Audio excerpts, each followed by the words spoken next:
Hello, and this is the first episode of Parker's Predictions. My name is Parker, his name is Jimmy, and we are very passionate about football, right? Yeah. Parker's been playing flag football for multiple years, and this was his first dive into tackle football. It's been a lot of That's fun. true. Yeah. Uh, so he came up with this idea to just a short little quick video every week on upcoming games. We're going to probably do what? One college, one pro? One college, one pro, and then probably an upset. Hey, nice. Okay. All right. We can do that. So what do you want to jump into first? I think we jump into that Alabama-Tennessee game. Okay. And this game is actually, I'd say my upset for college. I think Tennessee might pull out with this. Yeah, it's going to be a very, very good game. I don't know where they're playing at. They're playing, I think, in Alabama. They're playing. Okay, so it's a home game for Alabama. Both Alabama 6-0, Tennessee 5-0. Alabama third, Tennessee sixth in the country. So I mean, these teams on paper they seem pretty evenly matched. But Bama's Bama. But I feel like Alabama has not been showing out with the Longhorn game, winning by 1 point, and also with the A&M game last week. They almost lost that game. Yeah, if it wasn't for one bonehead call by the A&M coach at the end of the game, you know. That's true. Well, the call might have been the right call, but execution wasn't that well. Yeah. Hold up, I gotta look things up. Okay. Yeah, it wasn't the best. So right now, I guess favored in that game. I haven't seen the lines. I think Alabama is favored in that game. So as of right now, according to ESPN. Okay, all right. And I think the money line's like 9 points for Alabama. Oh, wow. Okay. So they're not really showing Tennessee much love at all. But Tennessee's a good team. They're the highest scoring offense this entire year. Really? According to what I've heard. Okay. All right. They scored I think 46.3 average points per game, around there. Okay. That's good. Super good. All right. So I feel like we're going to see a battle of the offenses in that game. Because Alabama doesn't have their starting quarterback. Do they? That's right. No, he's not going to play. And their quarterback really struggled passing the ball. Oh, yeah. Last week. I mean, he seems like he's got the wheels, but he needs another year or two to develop a good passing game. So that's going to be a very, very close game. But I think Tennessee might pull away with it, and probably win by 3 or about 7 points. Okay. All right. I could see. Oh man, I'm going to call it. That'll be my upset of the week because Alabama's been squeaking by from in the bigger games. They do what they need to do in the big games that they should win. But A&M, Texas, when big names come along, they seem to struggle a little bit. I'm going to give the slight edge to Tennessee because of the quarterback situation at Alabama. So I'm going to go Tennessee by a field goal. Yeah, that's what I have. A field goal or a touchdown. Yeah. Okay. All right. That's going to be a very crazy game. Okay. So that's what we got there. I'm excited to watch that this weekend. All right. So before we jump into the NFL, let's go ahead and I guess we might as well pick our team. Yep. Right? Them Horns. All right. So I think what he'd like to do every week is one college game, one NFL game, like I said, and then we're Horns fans here. Yeah, so we're going to go ahead and fans. Whoever the Horns are playing, no matter if they're playing a high school team or whatever the case may be, we're going to pick that game. So this week, UT's got who? Iowa State. And they're coming off a giant win in Oklahoma. Oh, so yeah. All the momentum is Texas's way. Cyclones have lost 3 straight games. They started 3-0, but they lost to Kansas. And then they lost to some other kind of bad team. And then they lost to another Big 12 team. I think it was like Baylor or something. Let me see. Yeah, they lost to Baylor, Kansas, and Kansas State. Oh, okay. All right. So they're coming off of 3 losses. Texas is coming off of 2 really, really big wins. Yeah, and here's the deal about the Cyclones that you kind of got to worry about is those 3 losses have been close. Right? They have been really, really close. With one of the worst offenses that we've seen in quite some time in college football, they're still managing to be pretty pretty close in these games. Mm-hmm. So it's gonna be a very close game. With all that being said, Texas by 100. Yes. I mean, Texas is rolling right Texas now. has all the beaters. I mean, they got Xavier Worthy, Winnington. You got Bijan Robinson, Quinn Ewers, and then defensively you got DeMarvion Overshown. And all those other linemen, they're young, but they're still really good. They've gotten to the quarterbacks a bunch this year. Mm-hmm. And who do they have back? Who's the QB? The mullet man himself. Oh yeah, Ewers. Mr. Quinn Ewers. Yeah, I mean he shook the smallest amount of rust off you can possibly shake off in that Oklahoma game in the first drive. But after that, biggest upset ever in Oklahoma history. Yeah, that's just crazy. I'm going to go ahead and, realistically, I'm going to say Texas 42, Iowa State 10. Yeah, it's going to be a very high-scoring game, but it's going to be not as bad as the OU game. Okay, so what's the over in this game? What are they saying for the over? 48.5.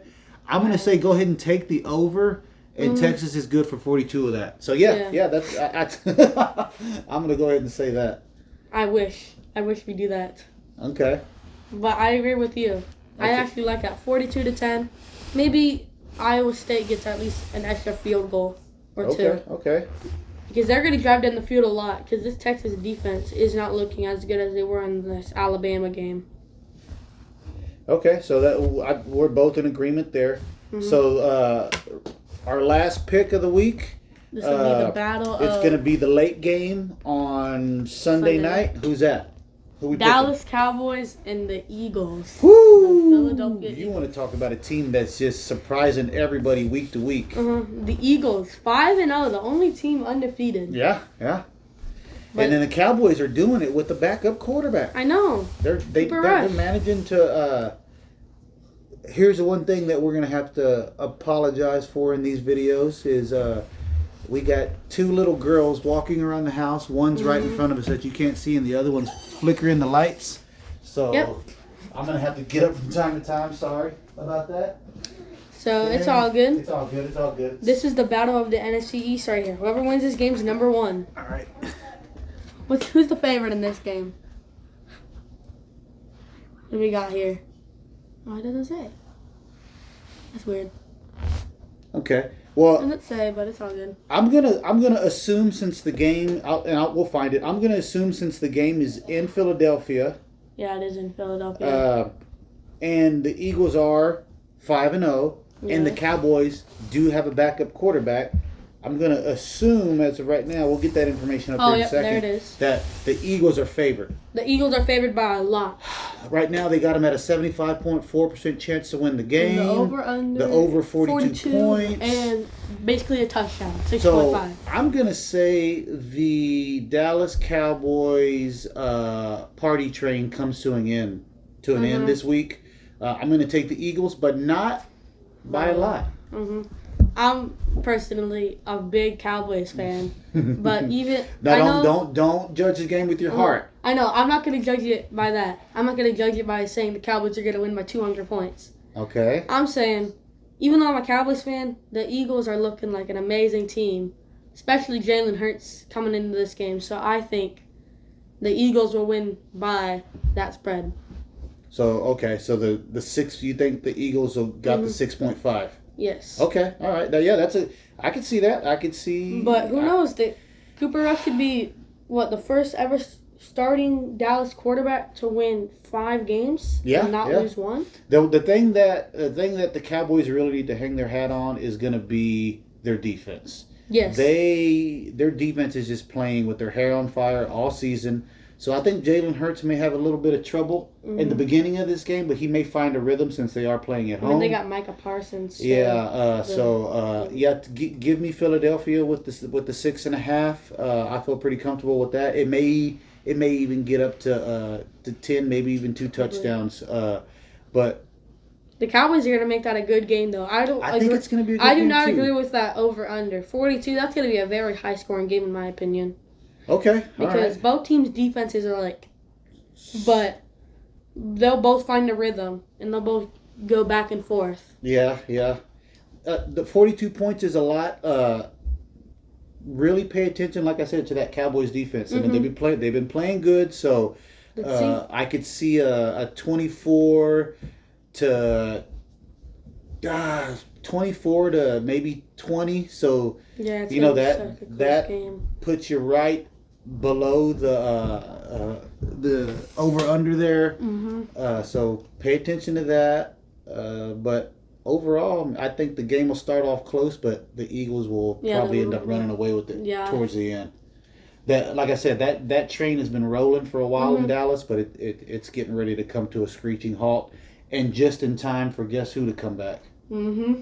Right? So the Cowboys. Oh yeah, Dak Prescott. So I think the Cowboys are on. There's two different sides of Cowboys fans right now.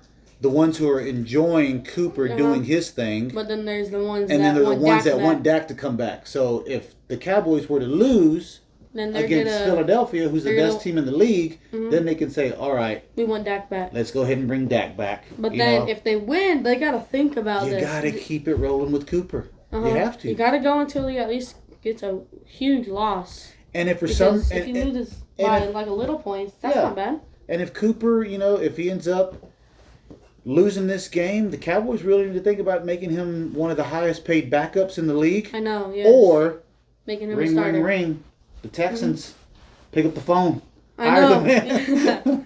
They need everything right now. Mm-hmm. So that is so true. All right, so I think we're both in agreement on the Eagles. The Eagles sadly winning the game. It's going to be a close one. There's no way. We're still rooting for them boys. We're still going to root for the boys, but my boys. Realistically, I think the Eagles got this one. The Eagles have this. Okay. Well, Parker. They have all the stats and all that. I'll go ahead and let you do your own little sign out here, how you want to sign it out. All right. Well, I hope y'all enjoyed this podcast or whatever you can call it, video. Tell them your name. What are you going to call this thing? I'm going to call this Parker's Predictions Week 6, right? Yeah, so this will be Parker's Predictions. Say that 3 times fast. Week 6, and this is episode 1.